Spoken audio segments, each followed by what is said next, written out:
नागौर की राजनीति में आ सकता है बड़ा ही बवाल, क्योंकि ज्योति मृधा ने अमित शाह से की है मुलाकात। ऐसा इसलिए कह रहे हैं क्योंकि बीते दिनों से नागौर के क्यूसर को लेकर बड़ी चर्चाएं चल रही हैं, जहां पर क्यूसर के विधायक रेवंत राम डांगा बड़े सुर्खियों में हैं। चर्चाएं अगर किसी विधायक की है तो वो रेवंत राम डांगा की है। उनकी विधायकी पर तमाम सवाल खड़े हो रहे हैं क्योंकि उनका वीडियो वायरल हो गया है। आप सभी को पता भी होगा कि स्टिंग ऑपरेशन के दौरान जिस तरीके से वो पैसे यानी कि टोकन मनी लेते हुए कैमरे में कैद हुए, एमएलए लेड का जो हिस्सा था उसमें भ्रष्टाचार कर रहे थे विधायक साहब। विधायक साहब का ये भ्रष्टाचार कहीं उन्हें ना भारी पड़ जाए, क्योंकि जो अधिकारी भ्रष्टाचार में लिप्त थे उनको तुरंत प्रभाव से निलंबित कर दिया गया है और विधायकों के लिए एक टीम गठित कर दी गई है जो कि 15 दिन के अंदर जांच पड़ताल करके प्रूफ पेश करने की कोशिश करेगी। और अगर कोई एक भी प्रूफ मिल गया तो रेवंत राम डांगा की विधायकी जाने के आसार भी देखे जा रहे हैं।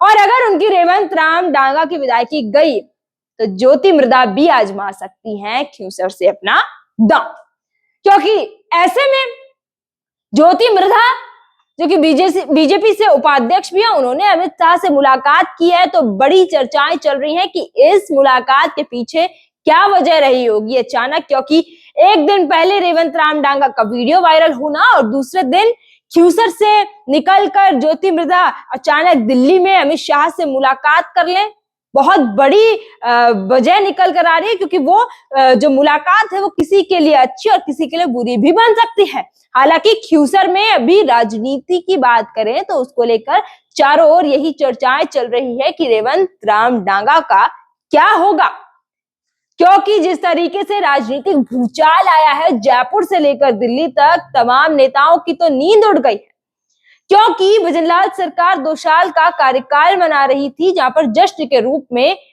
15 दिवसीय अलग अलग कार्यक्रम अलग अलग जगहों पर रखे गए। उस पूरे कार्यक्रम के बीच में ये वीडियो आ जाना, मान लीजिए कि जश्न के बीच में खलल पैदा कर देना।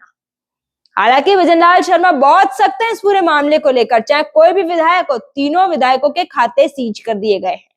और बात करें कांग्रेस की विधायक की, वो तो अभी तक कैमरे के सामने नहीं आए। उनके लिए भी 7 दिन का समय गोविंद सिंह डोटासरा को सुखजिंदर सिंह रंधावा ने दिया हुआ है।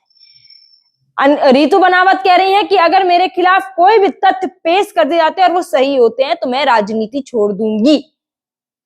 बस पूरी नजरें अगर किसी पर टिकी है तो वो टिकी है रेवंत राम डांगा पर। और तो और अभी कुछ जब तय नहीं हो पाया है तब ये मुलाकात होने लगी है, जिसको लेकर हलचल क्यूसर में खुद पैदा होने लग गई है। ये खबरें आने लग गई हैं कि क्यूसर में क्या चल रहा है, तो मानो राजनीतिक भूचाल चल रहा है, जहां पर सोचो तो बवाल जैसा लग रहा है, क्योंकि विधायक की विधायकी के ऊपर सवाल खड़े हो रहे हैं।